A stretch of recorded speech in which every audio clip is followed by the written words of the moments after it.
അകാലത്തിൽ പൊലിഞ്ഞുപോയ യുവകലാകാരൻ അർജുൻ കെ ദാസിന്റെ സ്മരണകൾക്ക് മുമ്പിൽ പ്രണാമമർപ്പിച്ച് പയ്യന്നൂർ. അർജുൻ കെ ദാസ് ഫൗണ്ടേഷന്റെ ആഭിമുഖ്യത്തിൽ നിറമങ്ങാത്ത ഓർമ്മചിത്രങ്ങൾ എന്ന പേരിൽ ഒരുക്കിയ ചുവർചിത്രങ്ങളുടെ സമർപ്പണം പയ്യന്നൂർ പഴയ ബസ് സ്റ്റാൻഡ് പരിസരത്ത് നടന്നു. മുൻ MLA TI മധുസൂദനൻ ചടങ്ങ് ഉദ്ഘാടനം ചെയ്തു. പയ്യന്നൂരിന്റെ സാംസ്കാരിക പൈതൃകത്തിന് മുതൽക്കൂട്ടായ ഇത്തരം കലാരൂപങ്ങൾ യുവതലമുറയ്ക്ക് പ്രചോദനമാണെന്ന് അദ്ദേഹം പറഞ്ഞു.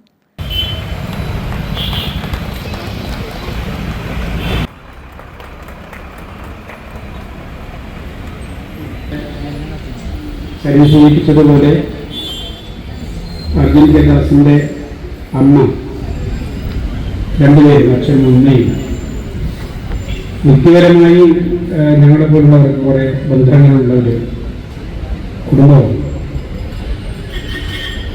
അർജുൻ്റെ സഹോദരി ആതിര കെ ദാസ്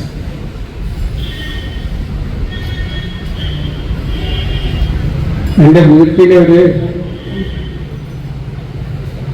സ്ഥിര സാന്നിധ്യമായിരുന്നു. ഒരു ഘട്ടം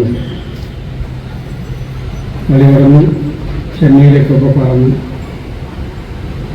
വിദ്യാഭ്യാസത്തിൻ്റെ മറ്റു വഴികളിലേക്ക് ഇറങ്ങുന്നത് വരെ.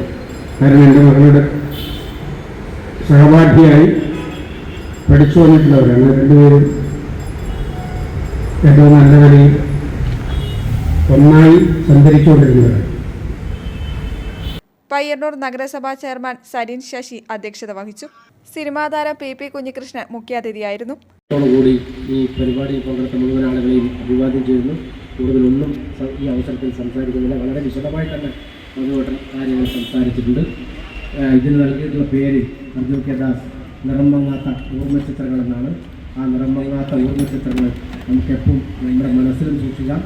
നമ്മുടെ നേരത്തെ പറഞ്ഞതുപോലെ നമ്മുടെ മുനിസിപ്പൽ ചെയർമാൻ പറഞ്ഞതുപോലെ നമ്മുടെ മധുവേട്ടനും അതുപോലെ ഈ സ്ക്വയറിൽ നമുക്ക് പരമാവധി അദ്ദേഹത്തിൻ്റെ ചിത്രങ്ങളും മറ്റ് ചിത്രകാരന്മാരുടെ ചിത്രങ്ങളൊക്കെ ചേർത്ത് വെച്ചുകൊണ്ട് ആ സ്മരണ പുതുക്കാമെന്ന് മാത്രം അറിയിച്ചുകൊണ്ട് എല്ലാവരെയും അഭിവാദ്യം ചെയ്തുകൊണ്ട് ഞാൻ പ്രശസ്ത ചിത്രകാരൻ പ്രകാശൻ പുത്തൂരാണ് അർജുൻ്റെ ഓർമ്മകൾ നിറയുന്ന മനോഹരമായ ചുവർ ചിത്രങ്ങൾ പഴയ ബസ് സ്റ്റാൻഡ് പരിസരത്ത് ആലേഖനം ചെയ്തത്.